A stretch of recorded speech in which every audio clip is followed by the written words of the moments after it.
World's most powerful railgun delivered to Navy. For true sci-fi fans, any mention of a real-world railgun will draw an instant, slightly audible gasp. Instead of relying on chemical propellants such as gunpowder, a railgun uses magnetic rails to launch a solid, non-explosive projectile at incredible speed. Theoretically, railguns would be able to precisely strike targets at extreme ranges, and would negate the risks associated with carrying around tons of explosive ammo.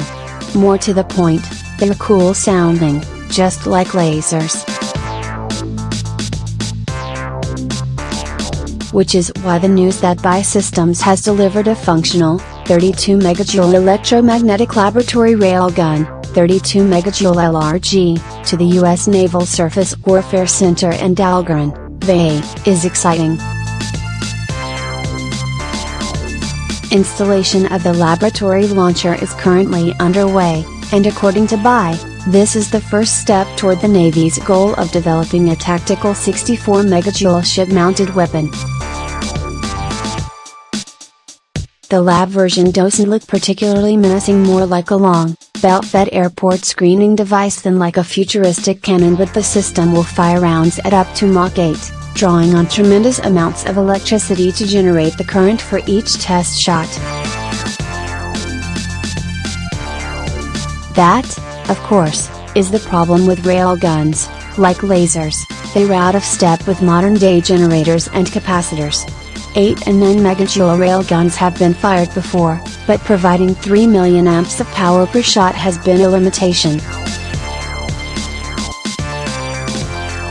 At 32 megajoules, this new system appears to be the most powerful railgun ever built, and the Office of Naval Research is installing additional capacitors at the Dahlgren facility to support it. The planned 64 megajoule weapon, if it's ever built, could require even more power, a staggering 6 million amps. Amir Shabaki, the program manager for electromagnetic railguns at BAE Systems, the power is available. The challenge is how you use it.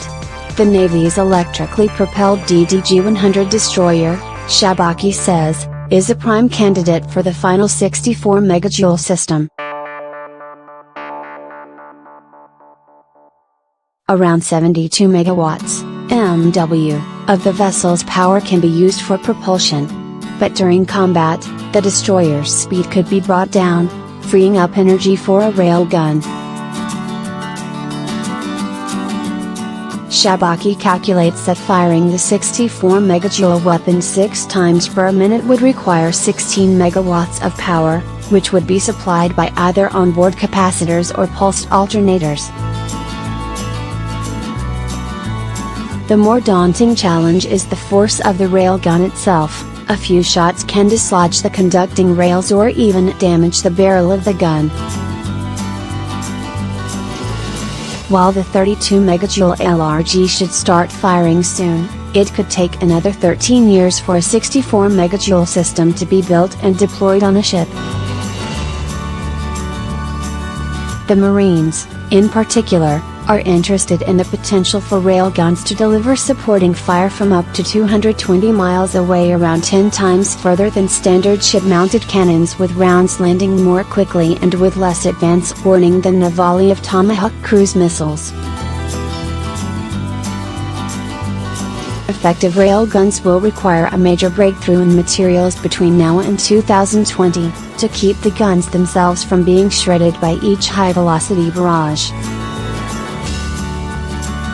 Which means that for now, railguns are precisely like lasers in one crucial way: they're holy grails, irresistible precisely because they're out of reach.